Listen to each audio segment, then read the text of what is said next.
I held the test in my hand, staring at the two pink lines like they were a secret written just for me.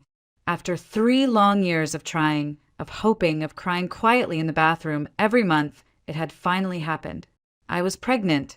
I pressed the little plastic stick to my chest and let out a trembling breath. The baby was so small, still hidden, still quiet, but real. Inside me, growing. Ours.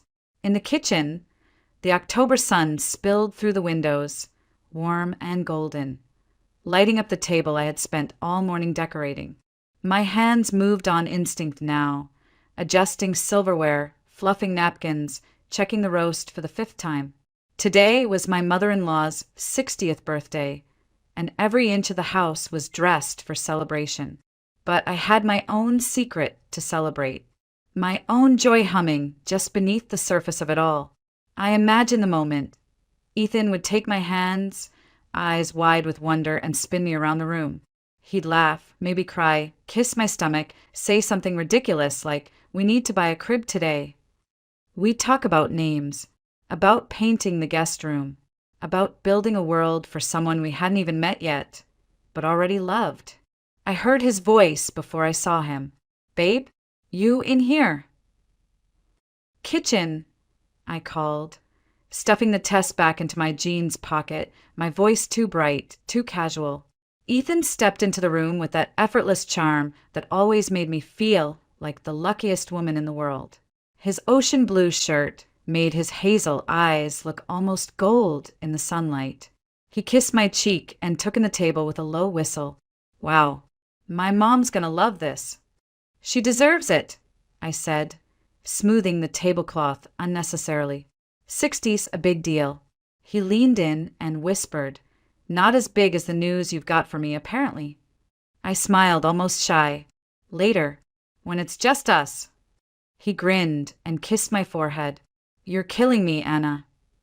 The doorbell rang before I could answer, and just like that, the moment was gone. The Mitchells had arrived. Eleanor walked in like royalty, her silver hair pinned up in a perfect chignon, her navy suit sharp enough to make you sit up straighter just looking at her. "Anna, sweetheart," she said, kissing my cheek.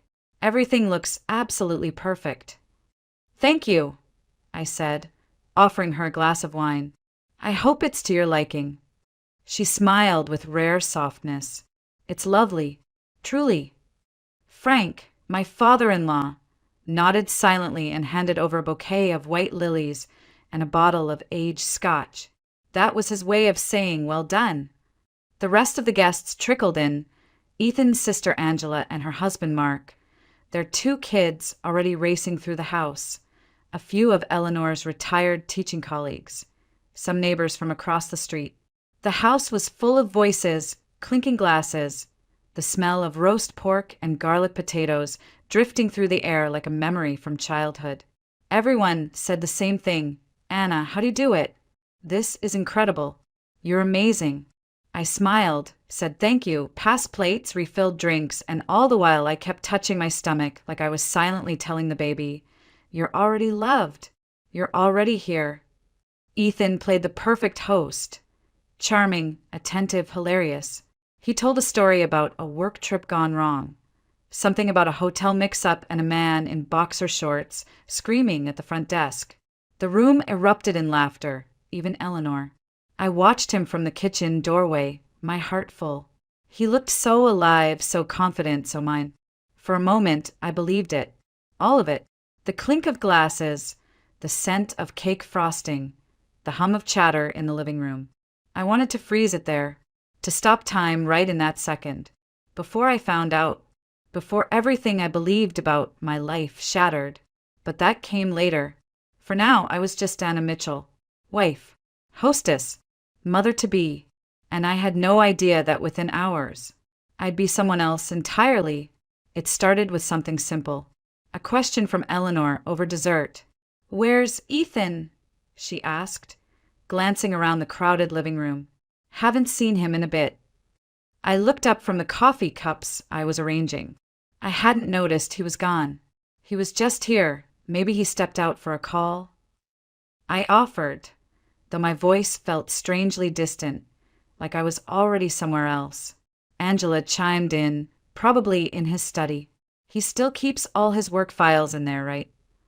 I nodded and excused myself, wiping my hands on a towel as I walked down the hallway. My pulse quickened, but I told myself it was nothing. Just a call. Just a client. That's what he'd say. That's what he always said. The door to his office was half shut.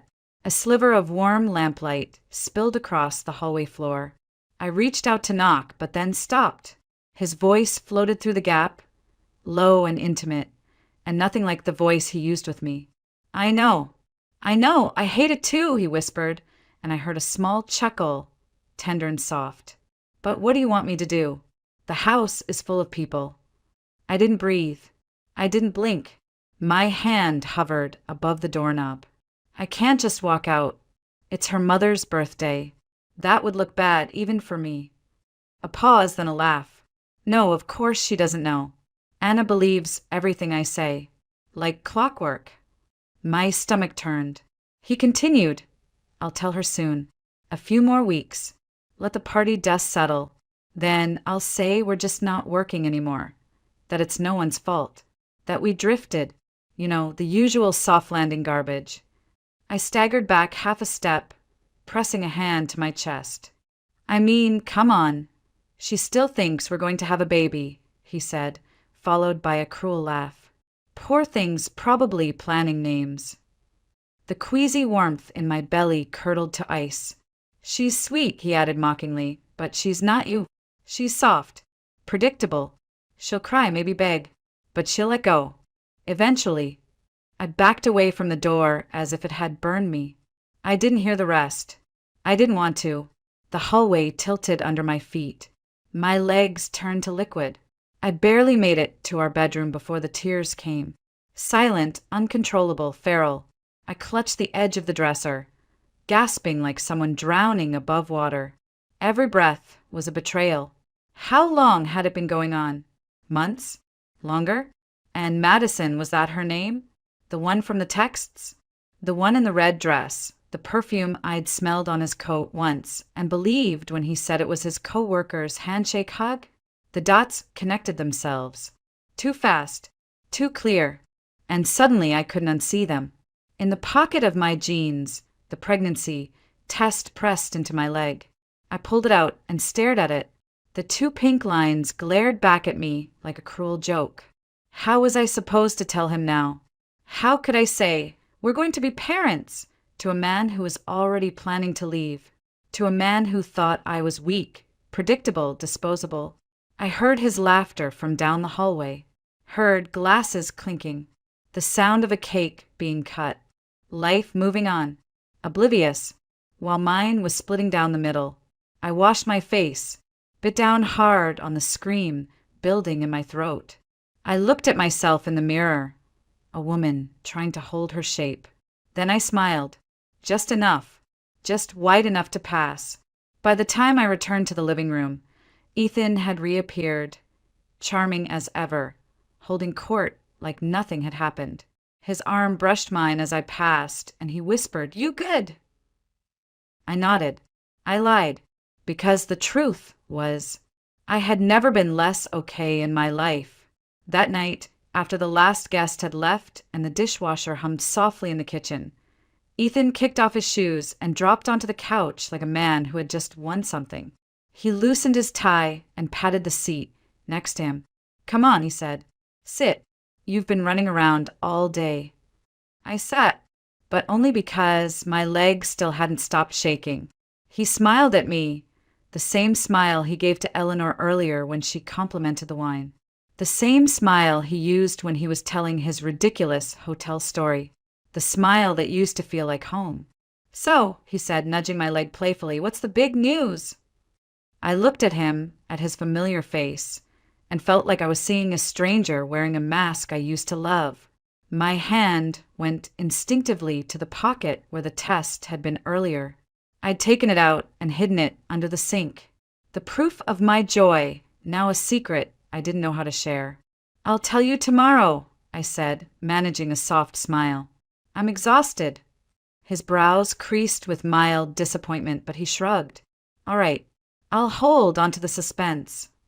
I watched him walk down the hallway to our bedroom, his shoulders relaxed, humming under his breath like he hadn't spent the evening plotting a quiet exit from our marriage. When the bedroom door clicked shut, I sat there alone, surrounded by half-empty wine glasses and crumpled napkins and leftover cake. The night had been a celebration, but it felt like a wake. I didn't sleep. I lay next to Ethan, listening to the steady rhythm of his breathing, wondering how many nights he'd slept beside me with her name in his mouth, her face in his mind. At some point, I realized the pattern, the unexplained late nights at work, the business trips that got extended, the cologne that wasn't his usual brand, the shirt I found in the laundry with a lipstick stain he claimed came from his sister hugging him too hard at a party. And I had believed it. Every lie. I told myself he was stressed, that the tension in his shoulders was from work, that the way he sometimes pulled away when I touched his arm at dinner was just distraction, that the way his phone never left his side anymore was just modern work life. God, how much had I ignored just to keep the illusion intact? The next morning, I got up early and started cleaning. Not because I had energy, but because I didn't know what else to do. I needed motion. I needed something to keep the panic from taking over. I scrubbed countertops that didn't need scrubbing, rearranged spice jars, wiped the inside of the microwave 3 times. Meanwhile, Ethan went for his usual post-party run, dressed in sweats, earbuds in, acting like the night before had been nothing but a success. The moment the front door closed behind him, I went straight for his phone. I knew the code. Our wedding anniversary. That irony burned. It only took a few seconds to find what I was looking for.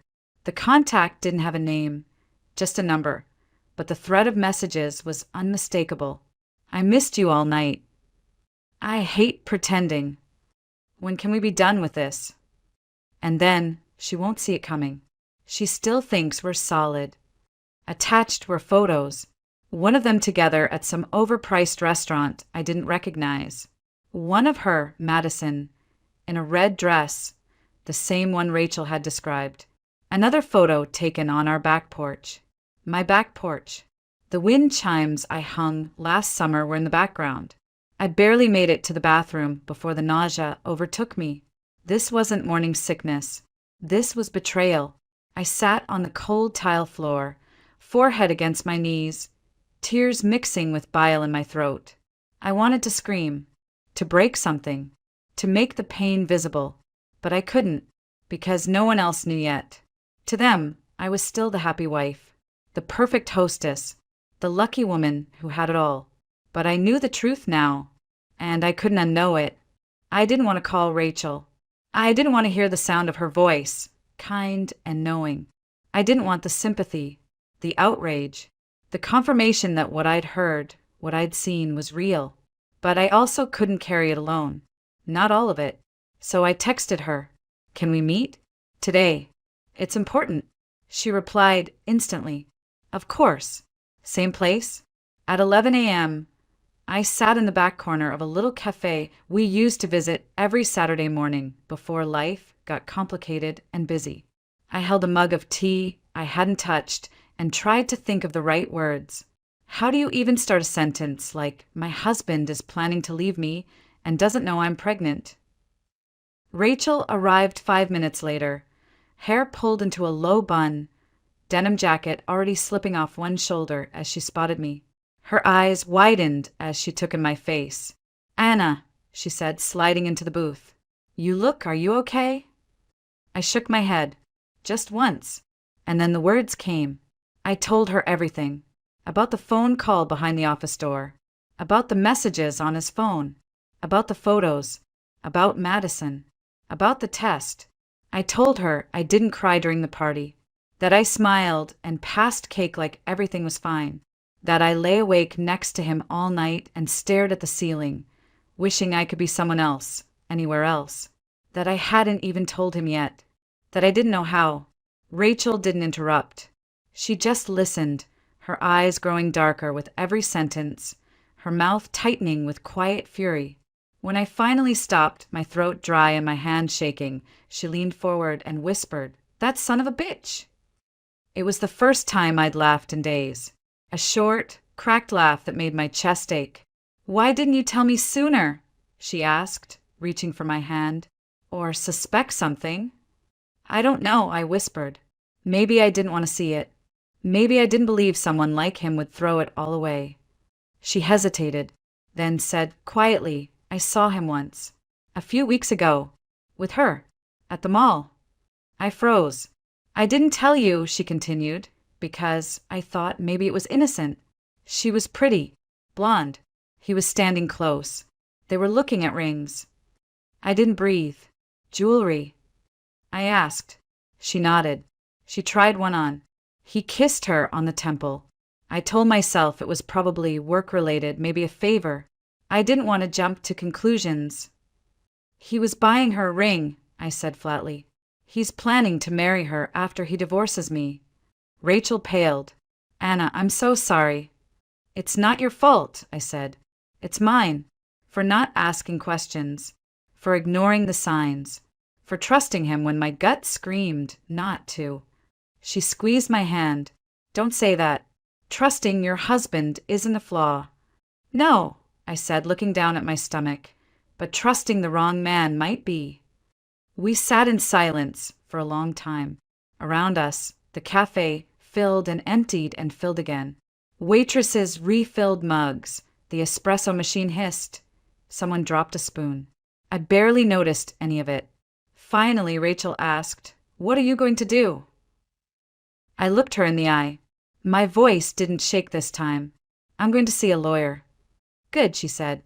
"And what about the baby?" I placed a hand over my stomach. "I'm keeping it." "You won't be alone," Rachel said firmly. "Whatever you need, I'm here." I believed her. And for the first time since the world cracked open, I felt something unfamiliar flicker inside me. Not rage. Not grief. Strength.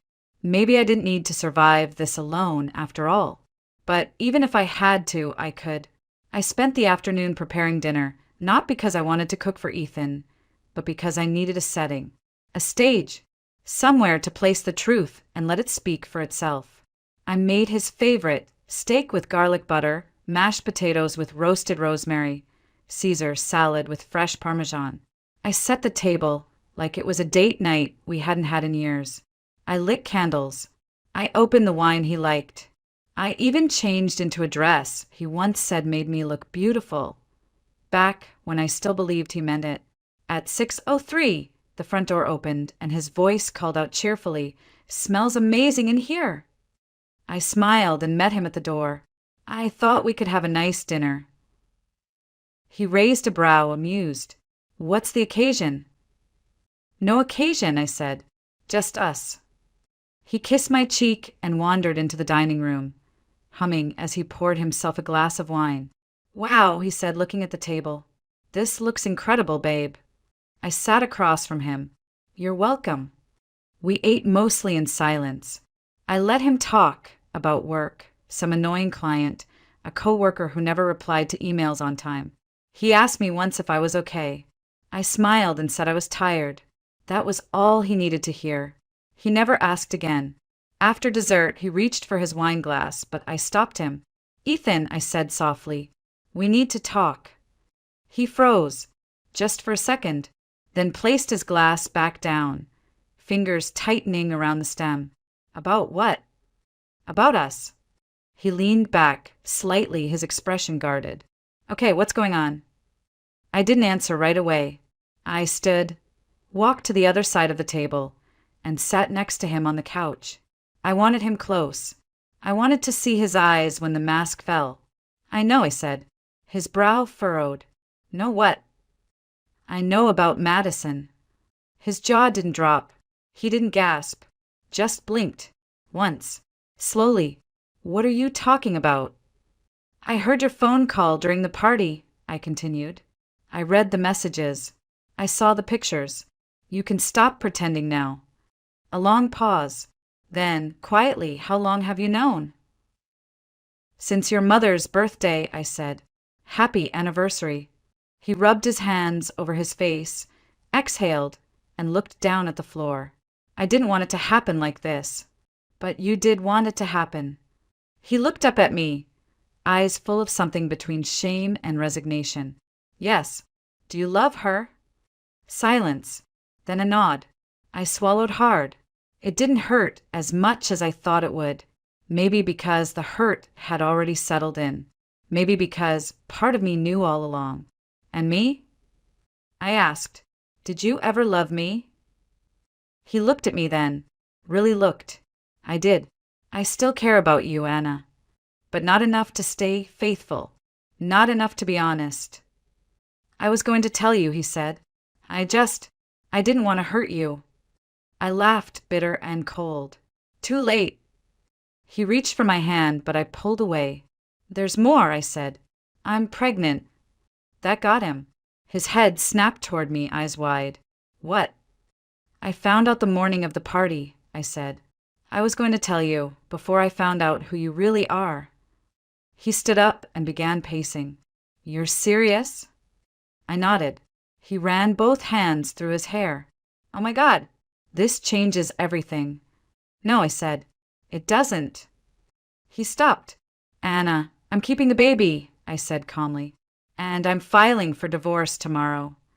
His mouth opened, then closed. I gave you 5 years of my life, Ethan, I said. And I would have given you 10 more. But you gave yourself to someone else. You made your choice. He sat down slowly, like the weight of his lies had finally settled on his shoulders. I didn't think it would go this far. It did, I whispered. And now we're done. He didn't argue. He just nodded. And in that silence, I felt something inside me shift.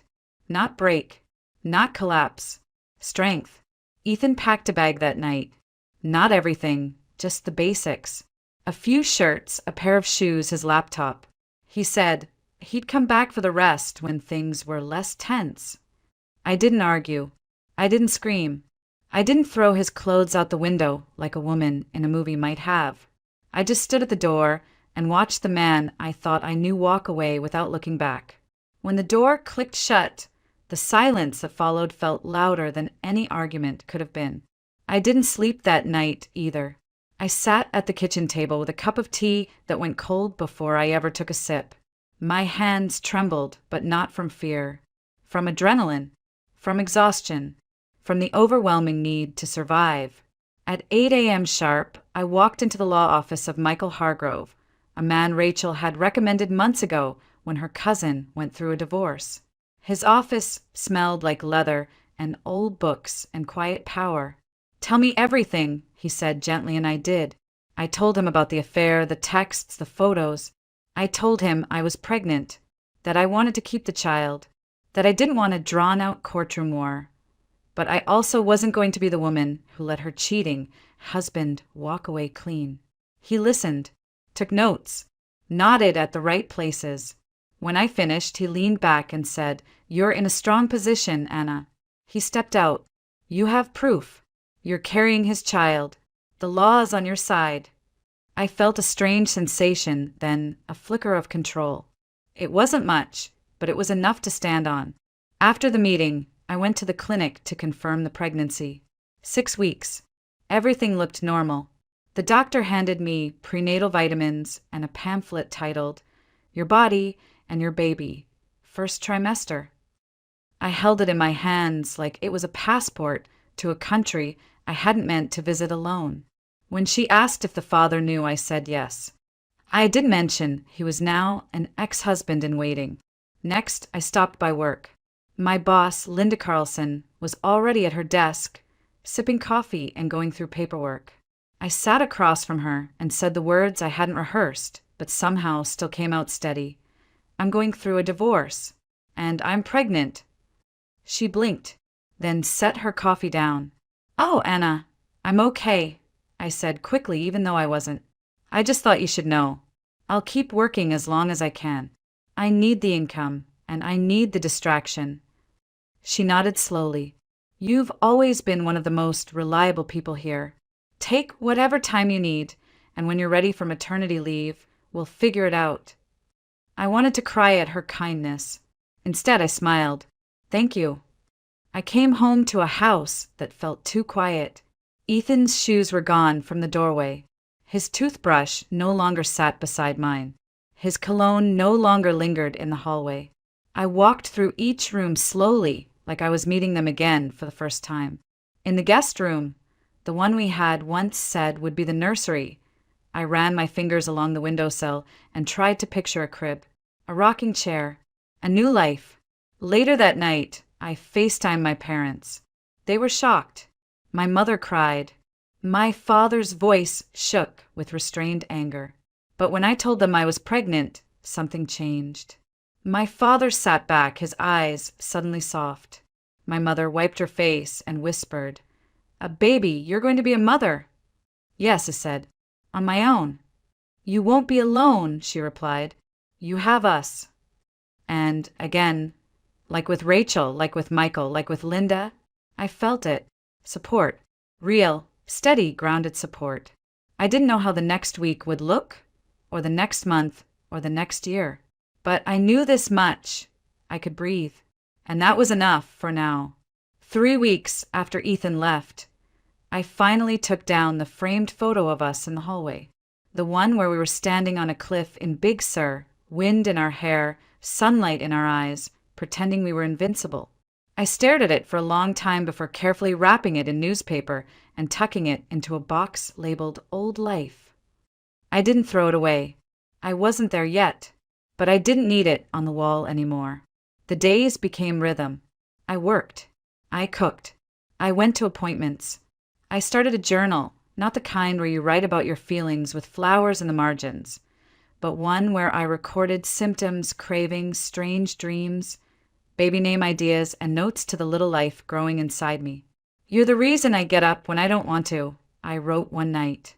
"You're the reason I haven't fallen apart." My body began to change, subtle at first. A tighter waistline, a deeper hunger, a fatigue that no coffee could cure. But inside I was rebuilding, not just from Ethan's betrayal, but from years of being small to keep someone else comfortable. Years of folding myself down so his ego could stretch out on the couch. Now I was unfolding. Rachel helped me clear out his things. She didn't ask questions, just brought trash bags and determination.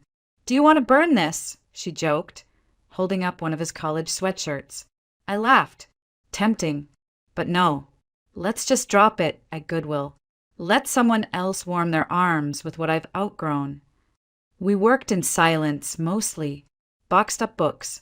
Tossed old razors. Scrubbed the bathroom like we were erasing his presence. When we finished, the house felt lighter. Airier. Like I could finally hear myself think. That night, I lit a single candle and curled up on the couch with a bowl of soup and a baby book Rachel had gifted me. "You're stronger than you think," the first page read. And for once, I believed it. Ethan tried to contact me twice. Once by text, "Can we talk?" "I miss you." I didn't reply. The second time he showed up at the door. It was raining. He looked soaked, disheveled, like a man who'd lost his script. "I just want to talk," he said. "No," I replied, calm and steady. "You don't. You want to feel better." "I made a mistake." "You made a choice," I corrected. "Now live with it." He looked over my shoulder toward the hallway, maybe expecting to see some trace of his former life. The shoes, the photos, the woman who used to say yes too easily. But that woman wasn't here anymore. "I hope Madison was worth it," I said gently, then closed the door. I didn't cry afterward. I sat down, folded a load of laundry, and put on soft music while I made a grocery list. Not because I wasn't angry, not because I wasn't still healing, but because I was doing something Ethan never thought I could do. I was moving forward. On Sunday morning, I walked into a local parenting class at the community center, alone. I introduced myself to the group and took a seat in the back. A woman named April sat beside me and smiled. "First one." I nodded. "Me too," she said. "My ex ran off to Colorado with his yoga instructor." We both laughed. There was something healing about that laugh. like we weren't victims. We were women in motion, women becoming. And as I drove home later that afternoon, the fall sun warm on my face, I realized something else. I wasn't just surviving, I was standing. And soon, I'd be ready to run. The first time I heard her cry, everything else disappeared. The white walls of the hospital, the sterile scent, the nurse's gentle rush around me. None of it mattered. All I could hear was her voice, tiny, fierce, undeniably alive. They placed her on my chest, and she was warm and damp and pink and perfect. I stared down at her, this little soul who had grown quietly inside me through months of heartbreak and change, and whispered, "Hi, baby. It's just us now." And it was enough. I named her Clara Grace. Clara because it means bright, clear. And that's what she was to me, the clarity after the storm. Grace, because I'd survived only by learning to give myself some. Rachel was the first to visit. She brought flowers and a stuffed fox and a giant thermos of soup. "You did it," she said, eyes wide with pride. "No," I replied, "we did." The nurses said I was one of the calmest first-time mothers they'd ever seen. I didn't tell them it was because I'd already lived through the hardest part. Labor had nothing on betrayal. My parents came 2 days later. My father held Clara like she was made of glass, and my mother wept so gently I almost didn't notice until she kissed my forehead. "I'm sorry for everything we didn't see," she whispered, "but I see you now." I stayed at their house for the first month, not because I couldn't manage on my own, but because it gave them a chance to love me in the way I hadn't let them before. And maybe because I needed to be loved without condition. Ethan sent a letter. No return address. Just his handwriting on cream-colored paper. "I don't deserve to be a father, but if you ever want her to know me, I'll wait." I read it once, then again. Then I folded it and tucked it into the back of Clara's baby book. Not as an invitation, but as a record. A reminder that people make choices, and those choices shape everything. I never replied. We moved back into my house that winter. I painted the nursery yellow. I hung up tiny prints of flowers and clouds and framed a quote above her crib. "You are loved. You are safe. You are wanted." And I meant it with every cell in my body. Some nights, when Clara wouldn't sleep, I'd walk the hallway with her cradled against my shoulder, whispering songs I barely remembered learning. I'd press my cheek to hers and tell her stories, not about Ethan, but about strength, about joy, about beginnings that come after endings, about how she saved me without even knowing it. I started writing again. Not just journals this time, but real stories. About women finding their voices. About mothers who rise. I submitted one to a small online magazine. They published it. A month later, another editor reached out. Then another. People wanted to hear what I had to say. I created a small writing nook in the corner of the living room, right beside Clara's play mat. She'd lie on her back and kick her legs while I typed. Every once in a while, I'd read her a line, just to see if she smiled. She always did. And on the rare day I felt the old sadness creep back in, the loneliness, the ache of what was lost, I'd open the front door, step into the sunlight, and whisper, "Look what we built, baby. Just us." Clara would blink up at me, gummy and grinning, and I'd remember that I hadn't just survived. I had started over. And in this quiet, honest life, with its laundry piles and lullabies, its 3 a.m. feedings and 6 p.m. sunsets, I found something Ethan never gave me. Peace. She doesn't know it yet, but Clara is my redemption. And when she's old enough to understand, I'll tell her, "Your father left, but I stayed. You were never abandoned. You were chosen every day, every minute by me. Because in the end, she's all I need now."